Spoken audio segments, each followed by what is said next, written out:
র্যাবের এক রুদ্ধশ্বাস অভিযান, যেখানে মাদকের বিরুদ্ধে জিরো টলারেন্সে অভিযান চালানো হচ্ছে। এবং আমি যদি একটু দর্শক বলে রাখি যে রিমোট এরিয়া হওয়ার কারণে কিন্তু র্যাবের যেই স্বাভাবিকভাবে যে গাড়িগুলো ব্যবহার করা হয়ে থাকে, সেই গাড়ি অথবা র্যাবের ব্যবহৃত মোটরসাইকেল, সেই মোটরসাইকেলগুলোও কিন্তু না নিয়ে এসে সাধারণ যানবাহনে করে যা হচ্ছে, যাতে করে যারা মাদক কারবারি রয়েছেন তারা বুঝতে না পারেন এখানে র্যাবের উপস্থিতি। এবং যারা র্যাব সদস্য রয়েছেন তারাও একেবারে সিম্পল ড্রেসে রয়েছেন।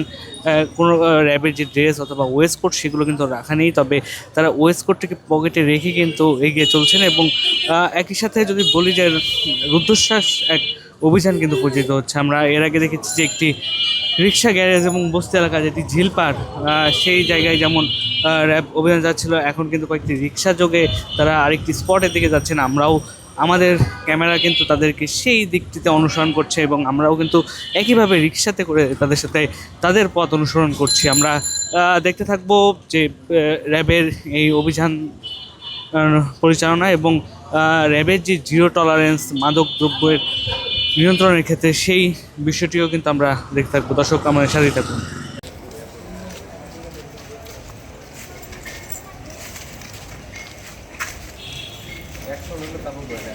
ঠিক আছে।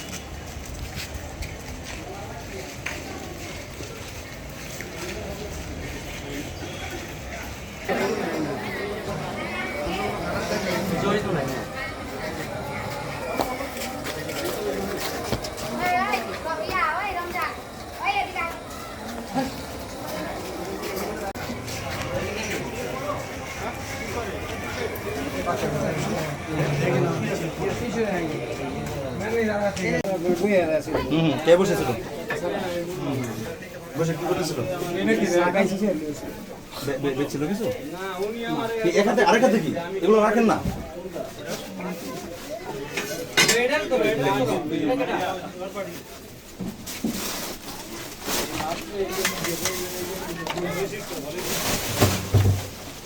কি করতেছিল? বেচে?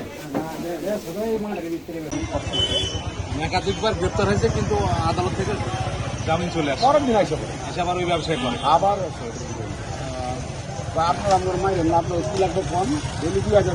আপনারা ইয়ে করেন না, জানান না প্রশাসন বা স্থানীয়রা ব্যবস্থা নেন না? আমরা তো আমাদের ধরে হামলা দেখি, সবই করি, তারপরও করে। তাইলে এই যে আজকে নাম্বার দিয়ে গেলাম আমরা, ঠিক আছে? ফোন নাম্বার দিয়ে গেলাম, কি করবেন আপনারা? ফোন দিবেন, ঠিক আছে নাকি? ফোন দিবেন তো? কি ধরনের মাদক বিক্রি করতে? সে ধরনের এগুলো তো আর আমরা রিলেটেড না, সো এগুলো বলতে পারবো না। এখানে কারা বিক্রি করে মূলত? আমরা তো দোকান করি, ওইভাবে বলতে পারবো না, তো হয় বা জানি এরকম আর কি। পুলিশ সেনাবাহিনীর টহল কেমন? আগে তো পুলিশ আসতো, এখন তেমন আসেন না। আর এমনিতেই এখানে সেনাবাহিনী দিয়েছিল, করেছিল, কিন্তু এখন আর সেনাবাহিনী দেখা যায় না।